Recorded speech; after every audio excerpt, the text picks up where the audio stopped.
In the previous chapter of our Total Training Design CS6 Essentials course, we covered how to create documents with Adobe InDesign. This chapter will cover how to use Adobe InDesign to perform quality checks of our work. So little mistakes that may enter the process while we create our documents don't become bigger, expensive problems further down the line. We will candidly discuss the capabilities and limitations of Adobe InDesign to check the quality of our work and to help us fix any problems that may crop up in the production process.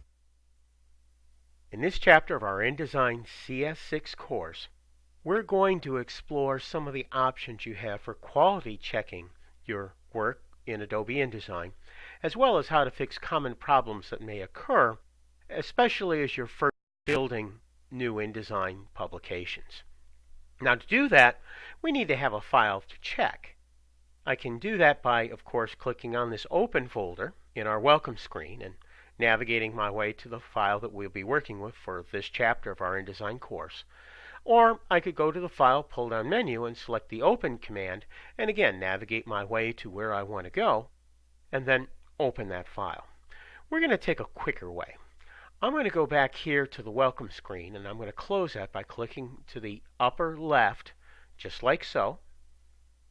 And then I'm going to double click on the File folder, Project Files, ID CS6 Essentials folder, just like so. And I'm going to click on the Chapter 3 subfolder, which will show a completed ttcardflyer.indd file. This is generally the fastest way for you to open up the program because what it'll do is it'll open the program as well as open the file you're working on simply by double-clicking on it just like this. And what this brings up is a copy of the card flyer that we created in the last chapter of our InDesign course. Let's begin with the simplest and most common quality checking function you should do before you ever ship a finished InDesign document, and that's to do the spell checking for that InDesign document. And you can do that by going to the Edit pull-down menu and select the Spelling menu command. When I do that, I have a number of options available. I have the ability to set up dynamic spelling. I have the ability to autocorrect, which means if I'm typing directly in Adobe InDesign, it'll assume what word I want to replace if it sees something that's misspelled. I can select the User Dictionary command to open that dictionary, which allows me to add or modify words that I've placed within it. We're going to go to the very top, though, and we're going to select the Check Spelling menu command. A keyboard shortcut for that on the Mac is Command-I. If you're working on a Windows PC, that keyboard shortcut would be Control-I. I'm going to click on that command, and when I do, it's going to bring up the Check Spelling dialog box, and it will start checking the spelling for any text that's placed within my InDesign document.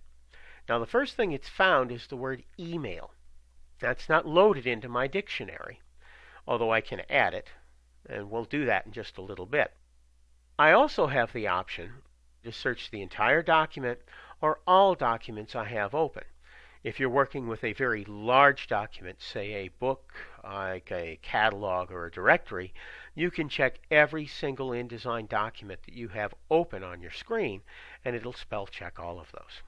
Now, in this case, what we want to do is we want to add the word email to our user dictionary. Now, I can just click on this Add button, and that would happen automatically. But I'd like to show you some of the options that are available by clicking on this Dictionary button right here. And when I do that, that'll open up the User Dictionary.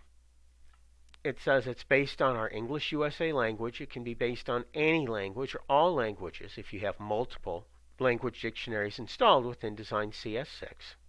We can add this to added words, within our list. We can also remove words or select words that we just want InDesign to ignore. As a general rule, I'd rather set the added words option to add that word in here. Now, in this case, the word is email, and we're going to say this is the standard spelling for how we're going to type this in our InDesign documents.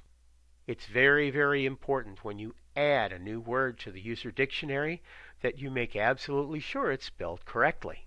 Check it in the dictionary and make sure that you put down in this little word box exactly the way it should be spelled. Because if you enter this misspelled, you're going to be misspelling it the same way forevermore.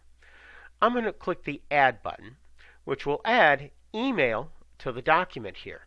Now that's not the way I wanted it to be done. I actually wanted the E to be capitalized for the front of this. So I'm going to click on this, and I'm going to remove that word. It's very easy to do that if you've got it wrong. And in this case, what I'm going to do is I'm going to click the case-sensitive box right down here to the bottom, and then add that word. When I do that, not only does it enter the characters, but it also reads the correct upper and lowercase characters that I would use for working with this word. We're done with this, so I'm going to click the Done button. And then what I'm going to do is I'm going to continue in my dictionary. So I'll skip it here. And what it's going to do next is it's going to go to www.totaltraining.com. That's the web address for Total Training. We're going to ignore all of them in this case, although if you were working for Total Training, you may want to include this in your dictionary to make sure that you get it spelled correctly whenever you're placing that information in here. I'm going to say ignore all. And when I do that, it's going to skip to the next thread of text. You'll notice that it went from up here to down here, and then it went to the text frame that sits in the middle. InDesign, when it searches for text and spell checking, reads it not in the order it may appear on the page, top to bottom or side to side. It reads it in the sequence of how those text frames were created from first to latest as we go through this. Now in this case, we do want to say 200 plus training courses. So I'm going to ignore all in this case. And the next thing it's going to do is it's going to pick up the hyphenated space in the second bullet that's 1-year. That's not correct. The way we'd want that to be said is two separate words, not one hyphenated word. Now, it doesn't list the suggested correction that allows us to do that, but we can enter that change right here in the Change To box. I'm just going to replace the hyphen with a space from my keyboard, and then I'm going to change it. And what it'll do is it'll skip to the end of this. Now, as I look at it, it says that it's entirely done. Spell check is done, but we still have a little bit more work to do. I'm going to click Done, and we're going to talk a little bit about spell checking. Your computer does not know how to spell. All it does is read a 250,000 word hyphenation and justification dictionary for common words that are used in the English language. In this case, because we're working with the American English installation of InDesign CS6. If that word matches up with a perfectly good word in your user dictionary, it's not going to alert you that you have a spelling problem or a grammar problem, which in this case we do. If you look at the last bullet, you'll see that it says New Course added to your subscription monthly. Now, that should be plural. We add more than one course a month. So what I'm going to do is I'm going to click into here, and I'm going to make that plural by just clicking on an S right there. Let's go to the second page. And I'm going to show you a couple of other situations where we've got problems. Let me click in here for this word fur, F-E-R. I'm going to go Control 2 if I'm on a Windows PC, or Command 2 if I'm working on a Mac desktop. And I probably want to say that not F-E-R-U, not fur-you, but for-you, F-O-R. So I'm going to change that manually. And then I'm going to skip a little bit further below. As I go to the next bullet where we talk about skill building, we'll see that useful project files reinforce what you need to learn. Now, to is a perfectly good word, T-O-O, but it's the incorrect one to use in this instance.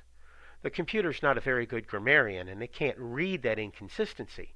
All it reads is that hyphenation and justification dictionary that we have, and says T-O-O is a perfectly good word. We're going to have to get rid of that second O. We'll just do that by clicking our cursor to the right of that and hitting the backspace key to make that disappear. We have one more error that's in here. And if you look at the very last line here on the second page, you'll see that it says, repeat any lesson until you fully understand it. A lesson or any lesson would work, but in this case, someone forgot to edit out one of those options and left both of them in there. We're going to get rid of the A in the space by clicking just before the A for any and dragging down to the left to highlight that letter A in the space. And I'm going to delete that by hitting the delete key. And when I do so, we'll see that repeat any lesson until you fully understand it is set. Spell checking is not an absolute solution. It's always good to literally read a hard copy of what you want to be the final version of your job. It allows you to find mistakes and correct them before they cause you serious problems down the line.